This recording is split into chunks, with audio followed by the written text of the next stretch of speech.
हाल में रिलीज हुई नेटफ्लिक्स के ऊपर एडोलसेंस, जिसने पूरी दुनिया के माता पिता का ध्यान अपनी ओर खींच लिया है। इस मूवी के अंदर जो छोटा सा करेक्टर बताया गया ना, 13 साल के एक लड़के का जो करेक्टर बताया गया ना, उस करेक्टर को देखकर आप भी अपना हृदय थाम कर बैठ जाएंगे और अपने बच्चे के विषय में भी चिंता करने लगेंगे, अगर वो सेम या थोड़े ऊपर नीचे की एज का बालक है तो। इसके अंदर जो सोशल मीडिया के इन्फ्लुएंस बच्चे पे बताए गए कि किस तरह से सोशल मीडिया के इन्फ्लुएंस के कारण वो सेक्सुअल कंटेंट की तरफ और मैस्कुलिनिटी जैसे विचारधारा की तरफ अग्रेसिव रूप से बढ़ने लगता है, वह जब आप देखेंगे तब आप सच में चिंता मग्न हो जाएंगे। तो इस सीरीज के अलग अलग व्यू और रिव्यू आपको अलग अलग लोग दे रहे होंगे, अलग अलग यूट्यूबर्स और सोशल मीडिया पर अलग अलग हैंडल्स आपको दे रहे होंगे। यहां पर हम चर्चा करेंगे उसके एस्ट्रोलॉजिकल वे की। अर्थात अगर आपका बच्चा भी सेम एज का है तो जन्म कुंडली के अंदर वो समय को हम कैसे कैप्चर करें, कब उसके ऊपर ज्यादा ध्यान देने की आवश्यकता है, कब उसको ज्यादा आपके सपोर्ट की आवश्यकता है। देखिए, आपको हमेशा अपने बच्चे के ऊपर ध्यान रखना है और ध्यान रखने का अर्थ नजर रखना ना होकर उसके साथ रहना है, उसको प्रेम और भाव से अपने से जोड़े रखना है।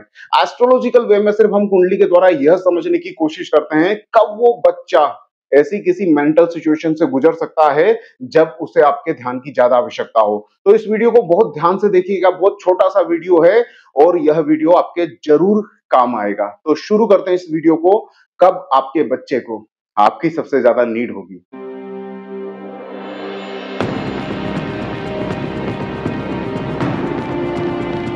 नमस्कार दोस्तों, मैं हूं रामचंद्र आमेटा, आपका अपना होरोस्कोप रीडर। तो यहां पर हम चर्चा शुरू करेंगे आपके बच्चे के होरोस्कोप को आप कैसे एनालाइज करें, सेल्फ एनालाइज करें, कैसे उस टाइम पीरियड को पकड़ने की कोशिश करें जब उसको आपकी ज्यादा से ज्यादा जरूरत पड़ रही हो या जब आपको उसके ऊपर ज्यादा ध्यान देना चाहिए और उसके साथ बने रहना चाहिए। तो उसके होरोस्कोप को ध्यान से देखना शुरू कीजिए। एक बात जो मोस्टली आप ऑब्जर्व करते ही होंगे, अगर एस्ट्रोलॉजी में इंटरेस्ट रखते हैं और यूं ही कुंडलियां देखकर अपने घर वालों की प्रसन्न या दुखी होते रहते हैं, तो एक चीज को आप नोटिस पहले ही करते होंगे कि आप चंद्रमा देखने की कोशिश करते होंगे। अगर आपका बच्चा डिप्रेशन में रहता है, कम बातें करता है, पढ़ाई में मन उसका नहीं लग रहा है, तब निश्चित रूप से आप उसकी पत्रिका के अंदर चंद्रमा देखते होंगे और चंद्रमा के उपाय करते होंगे। तो चंद्रमा एक पक्ष जरूर है, आपको निश्चित रूप से चंद्रमा देखना चाहिए। चंद्रमा किस ग्रह के साथ है, चंद्रमा डेबिलेटेड तो नहीं है, चंद्रमा अस्त तो नहीं है, ये सारी चीजों का आपको ध्यान रखना ही चाहिए। इसमें एक बात मेरे तरफ से मैं जोड़कर आपको देता हूं, अगर कुंडली के अंदर चंद्रमा अष्टम है, आपकी कुंडली भी देख लीजिए अगर उस समय भी हो तो, अगर कुंडली के अंदर चंद्रमा अष्टम है और सिर्फ अष्टम होने से वो नकारात्मक नहीं हो जाता। पूर्व में जब ज्योतिष शास्त्र लिखे गए थे या कुछ सैकड़ों साल पहले या आज से 100 साल पहले भी बच्चों की असामयिक मृत्यु हो जाती थी जन्म के समय, जन्म के कुछ समय बाद ही तरह तरह की बीमारियों से, क्योंकि उस समय बहुत ज्यादा सुविधाएं, मेडिकल हेल्प अवेलेबल नहीं थी। तो अष्टम का चंद्रमा जिसको भी होता है उस समय वो जो बचपन में उनको बीमारियां या तकलीफें घेरती थी, तो बहुत कम संभावना होती थी बच्चों के बच पाने की। इसलिए अष्टम के चंद्रमा को मारक बताया गया है, बालारिष्ट बताया गया है कि बचपन में ही उनको आयु कम होने का खतरा होता है। मैं कोई गलत शब्द यूज नहीं करना चाहता, लेकिन आज वो अष्टम का चंद्रमा उस तरह के प्रभाव नहीं देता है। बस वो उतना ही प्रभाव देता है कि बचपन में बच्चा ज्यादा चिड़चिड़ करेगा या पढ़ने में इंटरेस्ट नहीं लेगा या थोड़ा ग्रोथ होने में, मेंटल ग्रोथ होने में उसको स्ट्रगल का फेस करना पड़ेगा। वहां पे आयु का संबंध बढ़ चुका है। तो अष्टम का चंद्रमा कब ज्यादा आपके बच्चे के लिए, आपके लिए नेगेटिव हो सकता है? बचपन के समय में, जब वो अष्टम का चंद्रमा अस्त हो, अर्थात वहां पे सूर्य भी साथ में आके बैठ गया हो। अष्टम के चंद्रमा के साथ या तो शनि बेटा हो या केतु बेटा हो, ये दोनों पाप ग्रह में से कोई एक ग्रह या दोनों ग्रह और चंद्रमा का अस्त होना यहाँ पे जरूरी है। ना तो चंद्रमा का नीच राशि में होना जरूरी है, ना उसका किसी अन्य पाप यानी कि राहु है, मंगल है, किसी अन्य पाप ग्रह के साथ होने से यह फल मिलेगा।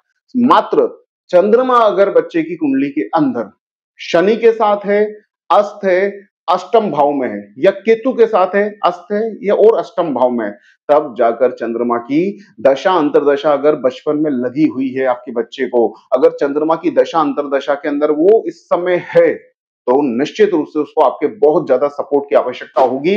यह स्थिति उसके मन को निचोड़ के रख देगी, उसके इंटरनल टैलेंट को हाइड करेगी, उसकी मानसिक ग्रोथ को होने नहीं देगी और वो दबा दबा सा बिहेव करेगा। ऐसे समय में नेगेटिव इन्फ्लुएंसेस उसको ज्यादा दबा देंगे या उसकी भावनाओं को नकारात्मक रूप में परिवर्तित कर देंगे। तो यह कंडीशन अगर है कुंडली के अंदर और इसी तरह की दशा अंतर्दशा चल रही है, तो आपको निश्चित रूप से अपने बच्चे का साथ देना चाहिए, उसके ऊपर ज्यादा ध्यान देना चाहिए।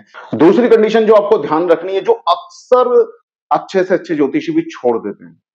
देखिए, पंचमेश का अध्ययन का आपको बोला जाएगा, आपको भाग्येश का अध्ययन का बोला जाएगा, लग्नेश यहाँ पे कहीं ना कहीं छूट जाता है, या लग्नेश में जब पाप ग्रह होता है, लग्न स्थान पर जब पाप ग्रह होता है तभी उसका ध्यान दिया जाता है। लेकिन अगर आपके बच्चे की कुंडली में या जिसकी पत्रिका आप देख रहे हो छोटे बच्चे की, उसकी कुंडली में अगर लग्नेश अस्त है, चाहे वो अच्छा ग्रह हो चाहे बुरा ग्रह हो, यानी कि अच्छे फल देने वाला ग्रह हो चाहे पाप फल देने वाला ग्रह हो, लेकिन अगर लग्नेश अस्त है तो वो वैसे भी किसी के भी जीवन में अकारण के संघर्ष को लेकर आता है। लेकिन लग्नेश अस्त है और बचपन में ही 7 से 15 या 20 साल की आयु के मध्य ही उसकी दशांतर दशा जाती है, तो ऐसे बालक बिना काम की उलझनों में उलझे रहते हैं, या तो बहुत ज्यादा सोचते विचारते हैं, ठीक से सब्जेक्ट को ग्रेप नहीं कर पाते हैं, बिना काम का स्ट्रगल करते रहते हैं, सामने होता है उनके रास्ता लेकिन वो उसको समझ के चल नहीं पाते हैं, सब्जेक्ट चूज नहीं कर पाते, या जो चूज कर लेते हैं